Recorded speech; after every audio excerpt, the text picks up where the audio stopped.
Audio Jungle.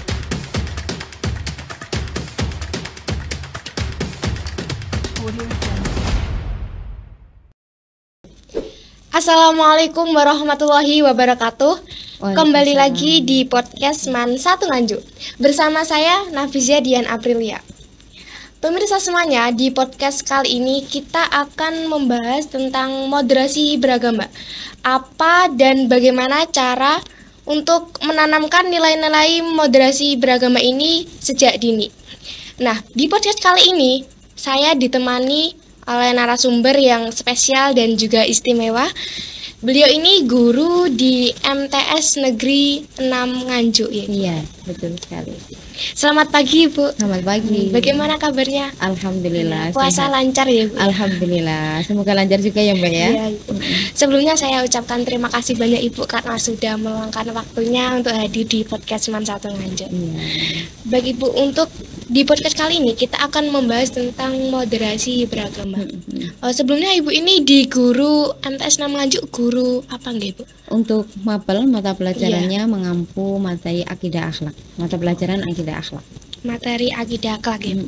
Jadi kita nanti akan menyangkut pautkan materi akidah akhlak tersebut dengan tema kita kali ini moderasi Iya. beragama. Oke, langsung aja untuk moderasi beragama. Apa sih Ibu untuk moderasi beragama itu sejak dini tuh maksudnya bagaimana? Iya. Hari ini sebelumnya bismillahirrahmanirrahim. Terima kasih diberikan kesempatan untuk hadir di acara podcast di Man Satu Nganjuk ini ya, Iya. Mbak ya. Luar biasa.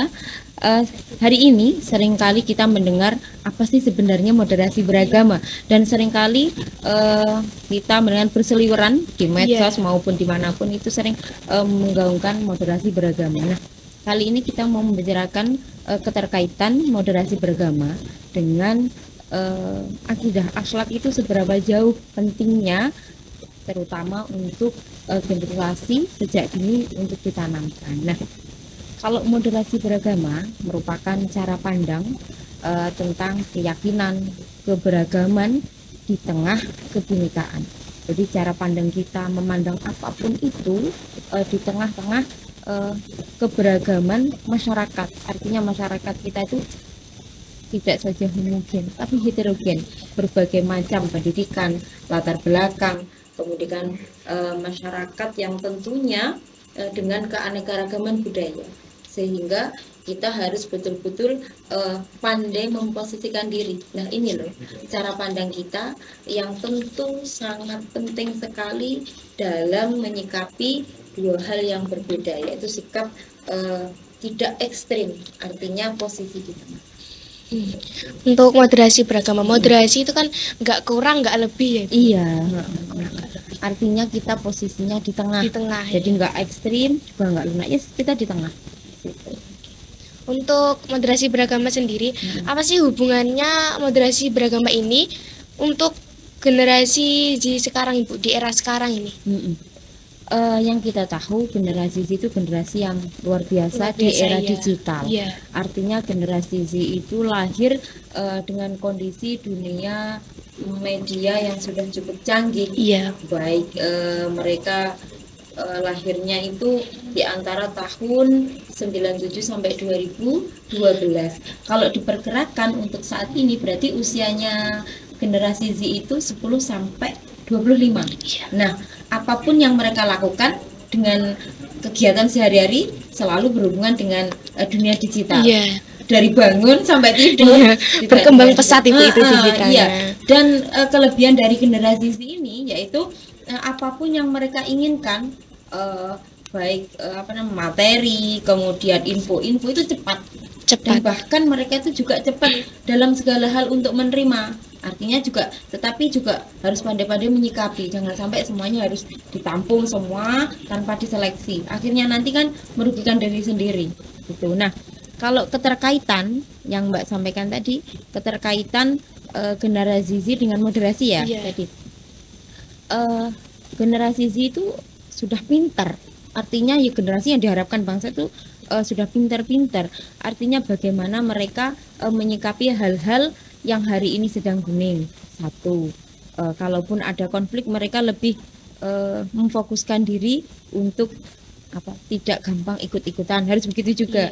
Kemudian yang kedua, budaya-budaya yang masuk hari ini kan gampang masuk, artinya budaya dan kebiasaan. Budaya itu kan kebiasaan, juga gampang mereka terima. Nah, tapi mereka juga tidak tidak harus ngekat, saya nggak boleh, bukan. Artinya, oh ada hal baru ini, cepat menerima. Nah, kalau moderasi yang hari ini kita itu bersikap lebih moderat, artinya tidak mengeblok, blok ekstrim dan blok yang kolot ya, tidak. Tapi bagaimana menyikapi hal-hal yang baru itu, kemudian kita juga tidak gampang terjerumus ke dalam hal-hal yang nanti sifatnya akan merugikan kita. Tapi juga bukan lebih sikap kita itu lebih toleran kepada hal-hal yang berbeda dengan kita. Itu yang penting. Jadi harus bisa menyikapi mana yang positif, mana juga yang negatif. Iya, gitu betul ya. sekali. Untuk moderasi beragama ini tujuan sendirinya itu apa ya Ibu untuk moderasi beragama? Seperti yang saya sampaikan tadi, bahwa tujuan moderasi itu sikap yang mengedepankan toleransi. Toleransi terhadap apapun itu yang berbeda dengan kita, baik agama, budaya, kebiasaan, kemudian masyarakat yang heterogen. Artinya kita tidak membanding-bandingkan kamu lebih baik dengan saya atau saya lebih baik daripada kamu, tidak. Ya, toleransi itu yang terpenting. Kemudian empati, memiliki empati. Misal kalau temennya jatuh, ini hal-hal yang sering terjadi di dunia anak-anak. Kalau ada teman kita atau tetangga yang jatuh atau dalam kesusahan, bukan berarti langsung kita tertawakan, tidak. Bagaimana kita memposisikan, oh ayo kita tolong, tanpa memikirkan siapa dia, agama dia apa, kemudian dia dari warga apa, masyarakat apa, tidak. Yang penting tindakan kita yang diutamakan sebagai generasi, termasuk generasi Z tadi. Jadi toleransi itu kalau semisal diterapkan di perbedaan agama yang kan banyak ya Bu, agama-agama itu kelihatannya sangat baik banget ya Bu. Iya, ya. Apalagi saya lihat itu di konten-konten ada kebanyakan orang Kristen itu berburu takjil gitu. Saya lihatnya kok antusias ini, padahal kan itu Ramadan kan kebanyakan orang Islam ya pastinya Bu. Tapi orang Kristen itu juga antusias untuk memburu takjil-takjil gitu. Oh iya, ini salah satu pengalaman saya ketika di Surabaya, pernah ketemu salah satu teman itu dari Buddha. Dari Hindu. Oh, Hindu. Dia bilang begini, Bu, saya itu kalau teman-teman yang beragama Muslim itu puasa, saya juga seneng loh. Lah kenapa? Kan akhirnya sampean juga, kalau bahasa Jawa ya, kalau sampean kan juga nggak mohon maaf, sampean juga tidak berpuasa kan nanti sulit. Enggak Bu, saya itu malah seneng. Akhirnya ya hampir sama dengan cerita Mbaknya. Saya tuh seneng kalau nanti berburu takjil, bahkan gratis loh Bu, gratis. Jadi saya pulang itu sudah bawa satu kresek merah itu, 2 anak pada motoran. Itu saya sampai muter-muter. Loh, sampai segitunya ya sampean? Iya. Loh, itu tenanan. Iya. Dia bilang gitu. Wah, ya alhamdulillah kalau ada berkahnya, dan mereka tidak memandang kamu puasa gini. Mereka lebih menghormati kita. Loh, ini loh yang perlu kita tanamkan sejak dini. Agama kamu ya agamamu. Kalau di kita lakum dinukum waliyatin. Agamamu ya agamamu, agamaku ya agamaku. Artinya kamu silahkan beribadah sesuai agamamu dan kita nggak mengganggu. Begitu sebaliknya, saya juga beribadah sesuai agama saya dan kamu ibadah sesuai agama kamu. Ini yang sangat penting untuk generasi kita saat ini. Oh, begitu ya Bu ya. Untuk moderasi beragama ini, apakah ada nilai-nilainya Ibu? Oh iya, nilai-nilai yang terpenting salah satu sesuai tujuan tadi, toleransi, kemudian saling berempati, saling berdamai. Itu penting sekali sejak dini. Apalagi berdamai itu bukan saja berdamai dengan keadaan, tapi berdamai dengan lingkungan itu juga penting. Misal, ini yang sering terjadi, kalau misal ada tetangga ataupun yang berbeda dengan kita menyalakan musik yang keras, ini yang sering terjadi. Bukan berarti kita langsung menyalahkan mereka. Artinya bagaimana menyikapi hal itu. Ya, jangan sampai kita malah seperti itu. Jangan malah ikut-ikutan kalau mereka membunyikan musik yang keras, saya juga begitu. Jangan sampai, malah ini jadikan pelajaran. Oh, kalau begitu Kalau membunyikan musik yang keras artinya mengganggu kedamaian orang lain. Kita jangan begitu. Cukup kita saja yang kalau misal kita mau mendengarkan musik atau sholawat, ya didengarkan pakai alat yang memang tidak mengganggu Iya. orang lain. Handset Gitu. gitu. Untuk nilainya kan tadi ada empati ya Ibu. Mm-mm. Itu empati dalam hal apa Ibu kalau boleh tahu? Keseluruhan, Oh, artinya keseluruhan. baik di keseluruhan di lingkungan sekolah itu juga perlu empati, di masyarakat, di keluarga juga begitu. Kalau di materi akidah akhlak, ketika salah satu repot, yang lain juga ikut repot. Artinya kalau ibu memasak, misal kita sebagai anak juga ikut, entah apa yang bisa kita lakukan, nggak harus kita ikut memasak, enggak, sesuai kemampuan kita. Kalau kita bisa menyapu, ini perlu kita tanamkan sejak dini, anak-anak biar nanti terlatih. Jadi ketika ibu sakit, misal kita juga bisa menggantikan posisi ibu, perannya ya, peran untuk membantu kesibukan di rumah ataupun hal-hal yang sekiranya itu meringankan beban orang tua. Tidak harus kerja ya. Kalau masa pendidikan ya sibuklah di dunia pendidikan gitu. Gitu. Untuk kan tadi Ibu Aimatul itu kan Mm-mm. guru akidah akhlak ya Ibu, Iya. di MTS-nya. Guru akidah akhlak. Nah, itu hubungan dari akidah akhlak tersebut dengan moderasi beragama apakah ada hubungannya? Oh iya, banyak Mbak. Ini malah menjadi pondasi utama. Jadi gini, kalau akidah akhlak itu sejak dini sudah ditanamkan, mulai dari dalam kandungan sudah. Nah, ibu merupakan madrasah utama Iya. untuk putra-putrinya. Jadi di dalam kandungan mulai sudah 4 bulan itu sudah ditiupkan ruh itu. Sebelumnya sudah kalaupun sudah mengetahui kalau sudah ada janin dalam perut ibu, berarti ibu sudah mulai, salah satunya adalah tirakat, kalau orang Jawa bilang tirakat ya, ibadahnya ditingkatkan, mulai mengajak ngobrol. Misalnya kalau masih usia yang ruhnya belum, kalau malaikat Jibril itu meniupkan ruh kan umur 4 bulan ya. Iya. Ya itu nanti seorang ibu sudah mulai mengajak mengaji, mengobrol babynya dalam kandungan itu sampai umur 9 bulan. Umur 9 bulan. Setelah itu ketika lahir, makanya mengapa kalau lahir sudah seorang ayah sudah mengadzani. Nah, itu salah satunya adalah mulai penanaman sejak dini. Selanjutnya apapun yang dilakukan seorang ibu nanti juga akan tercermin kepada si anak. Nah, akidah ini adalah pola membentuk karakter anak sejak dini.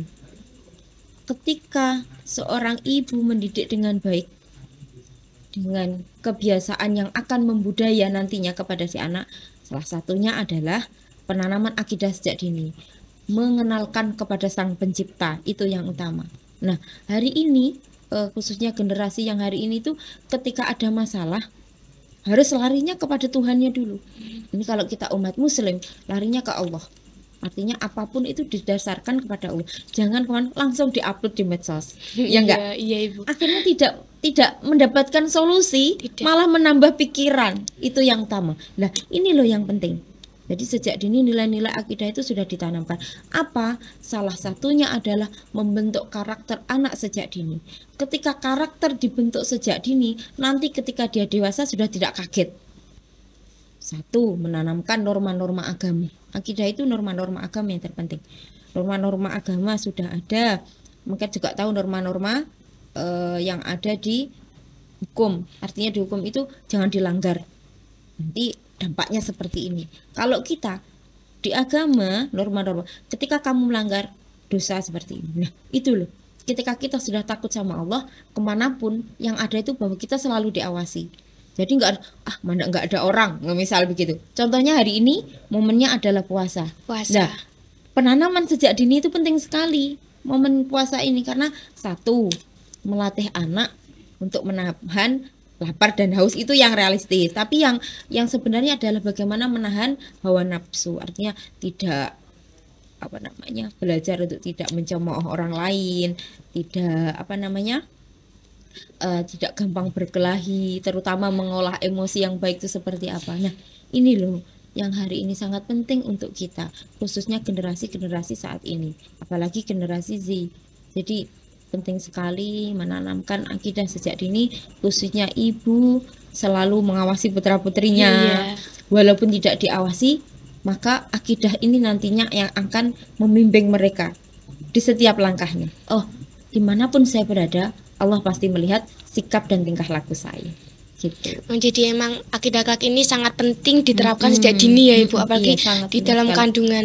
Kalau misal udah posisinya udah keluar dari kandungan, itu apa yang dilihat nantinya pasti bakal dicontoh di usia. Betul sekali. Iya. Apalagi anak itu adalah bagikan kertas. Jadi ketika orang tua mencoret, itu nanti hasilnya adalah coretan itu. Nah, apa yang dilihat khususnya anak usia dini itu adalah di bawah 5 tahun. Sikap menirunya itu gampang. Meniru apapun yang dilihat. Kecil minum. Oh, minumnya duduk. Berarti kita harus mengajarkan minum sambil duduk. Kemudian berkata yang lembut. Kalau sama kakak bilangnya mas, kalau adik bilangnya dik. Hal-hal kecil itu nanti akan mengenal. Sama orang tua kalau mau berangkat sekolah, itu hal kecil, harus bersaliman dulu. Salim itu adalah bentuk kita menghormati yang lebih tua. Gitu. Jadi memang pola ingatnya sangat Sangat kuat sekali. Iya.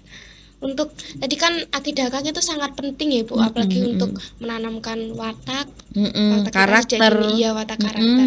Apakah ada hal lain penting-pentingnya akidah akhlak itu untuk diterapkan di kehidupan kita? Apakah ada yang lain? Selain membentuk karakter, juga artinya akidah itu menanamkan seperti yang saya sudah sampaikan, lakum dinukum waliyadin. Ini juga pengaruh kepada moderasi beragama. Ketika kita sudah memahami betul ini agama saya, tidak mungkin bahwa anak-anak yang belum akidahnya belum kuat, mereka gampang kepancing emosi untuk meledek misalnya, untuk membuli teman-temannya. Tapi ketika mereka sudah memahami akidah, ini agama saya, dan mereka juga punya akidah yang beragama lain, Mas ya.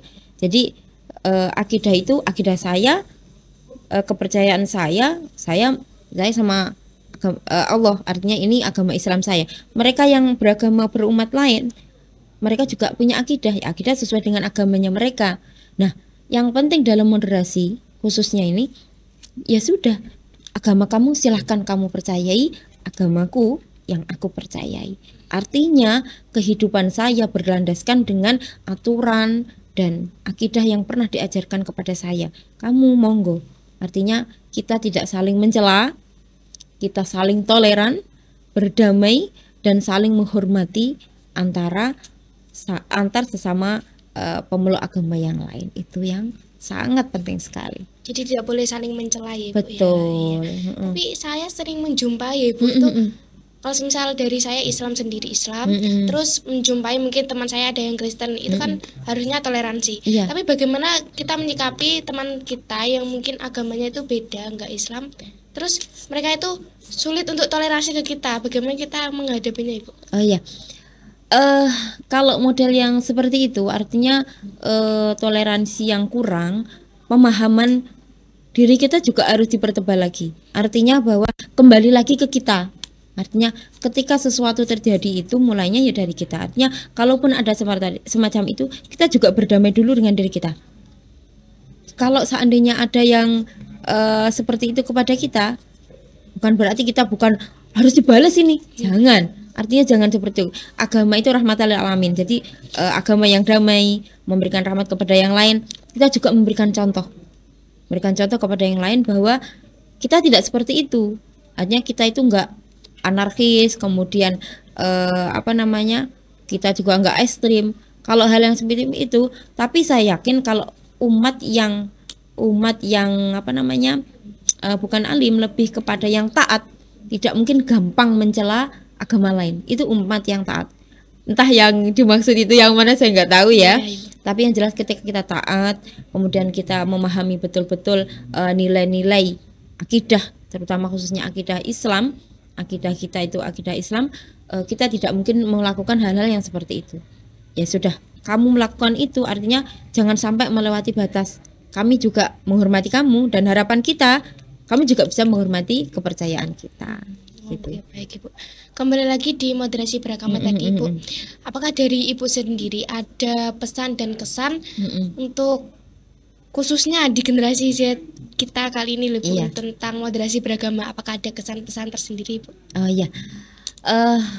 Pesan khususnya untuk generasi Z kita, generasi Z adalah generasi harapan bangsa kita. Iya. Artinya 10 tahun sampai 20 tahun mereka yang akan meneruskan perjuangan kita. Nah, harapan kita khususnya untuk generasi Z bahwa moderasi itu sangat penting. Bagaimana menanamkan nilai-nilai toleran, kemudian empati, berdamai. Nah, yang terpenting jangan gampang menuruti hal-hal yang tidak penting, terutama konflik. Karena saya membela ini, saya juga ikutan. Nah, jangan gampang terbawa-bawa arus itu. Bagaimana kita memfilter budaya-budaya yang masuk, tidak gampang terpengaruh, itu yang terpenting. Walaupun generasi Z itu dunia yang gampang dipegang, artinya apapun itu bisa dilihat dan gampang dipelajari. Artinya otodidak pun generasi Z ini gampang masuk karena mereka merasa dunia digital, kemudian elektronik apapun itu mereka kuasai. Nah, yang terpenting sekarang adalah generasi Z mampu membentengi dirinya masing-masing. Jangan lupa tetap berpegang teguh pada nilai-nilai akidah Islam. Artinya itu sebagai pegangan dan pijakan kita nanti sampai mereka dewasa. Kalau generasi ini kan masih gampang ikut-ikutan dan sebagainya. Tapi kalau mereka sudah dewasa, berpikirnya sudah berlipat-lipat. Itu kalau generasi kalau sudah dewasa. Nah, itu satu yang terpenting, menanamkan nilai-nilai dan pelaksanaannya. Jadi aplikasinya mereka itu juga penting. Kemudian yang kedua, peka. Empati itu peka kepada lingkungan, keluarga, baik di lingkungan sekolah, madrasah, kemudian masyarakat, dan khususnya nanti mereka adalah harapan bangsa. Bagaimana dia mengembangkan potensinya, terutama ke hal-hal yang positif. Positif itu. Jadi kan ini kita termasuk dari generasi Z yang tentunya digital itu semakin pesat ya, Bu. Betul. Nah, itu mungkin ada cara bagaimana kita menanamkan nilai-nilai moderasi beragama ini melalui digital itu. Ya. Ini penting sekali, terutama untuk publikasi hal-hal yang positif. Iya. Kajian-kajian Islami, kalau kita di dunia madrasah, teman-teman sering sekali artinya mengharapkan untuk mengikuti kajian-kajian Islami, artinya dengan tanda kutip yang memang sesuai dengan nilai-nilai kita. Jangan ikut yang ekstrim, misal jangan sampai itu. Harus moderasi itu ditanamkan sejak dini itu. Artinya monggo mengikuti kajian-kajian, kemudian belajar kepada kalau di rumah ini di pondok pesantren itu juga penting. Kemudian yang ketiga, dunia sekolah. Generasi jangan sampai nanti putus sekolah yang hari ini belum menyelesaikan dunia pendidikan ya. Artinya nilai-nilai itu juga tercermin dari mereka mendapatkan pendidikan di dunia pendidikan. Itu yang gitu terpenting. Ya. Jadi sangat penting sekali ya, Bu, ya, untuk moderasi beragama tersebut. Jadi untuk penyampaian moderasi beragama apakah cukup sekian? Apakah ada tambahan lagi untuk Ibu Animatur? Saya rasa satu hal yang menjadi catatan kita bersama, monggo generasi Z gunakan waktunya sebaik mungkin, karena waktu itu tidak bisa diulang. Gunakan sebaik mungkin untuk hal-hal yang positif, terutama bagaimana mengembangkan potensi, karena hari ini adalah tantangan itu semakin sulit, bukan semakin mudah untuk kita, khususnya generasi Z. Jadi perbanyak ilmu, baik ilmu agama dan ilmu pengetahuan, dan nantinya itu nanti bermanfaat untuk kalian, khususnya generasi Z. Ya baik, ya, terima kasih. Sebelum mengakhiri podcast kali ini, Bu, saya akan sedikit menjelaskan tentang bahwasanya di Madrasah Aliyah Negeri 1 Nganjuk ini sedang membuka penerimaan peserta didik baru tahun ajaran 2024 dan juga 2025. Jadi untuk kalian yang berminat di Madrasah Aliyah Negeri 1 Nganjuk, langsung saja cek di website Man 1 Nganjuk. Sekian. Baik Ibu, tak terasa sudah cukup penyampaiannya dan Iya. saya ucapkan terima kasih Bu. Sama-sama. Karena di sini saya juga sudah mendapatkan ilmu tentang Iya, semoga pentingnya- bermanfaat ya. Iya, Ibu. Bahwasanya materi akidah akhlak itu semisal disangkut pautkan dengan moderasi beragama itu sangatlah penting ya. Iya. Ya, saya ucapkan terima kasih Bu karena Sama-sama. waktunya juga. Iya. Semangat puasanya Ibu. Semangat, Iya. semangat juga mbaknya ya. Iya, terima kasih Bu ya. Iya. Sekian podcast kali ini. See you next podcast. Saya Nafisa Dian Aprilia pamit undur diri. Wassalamualaikum warahmatullahi wabarakatuh. Waalaikumsalam warahmatullahi wabarakatuh.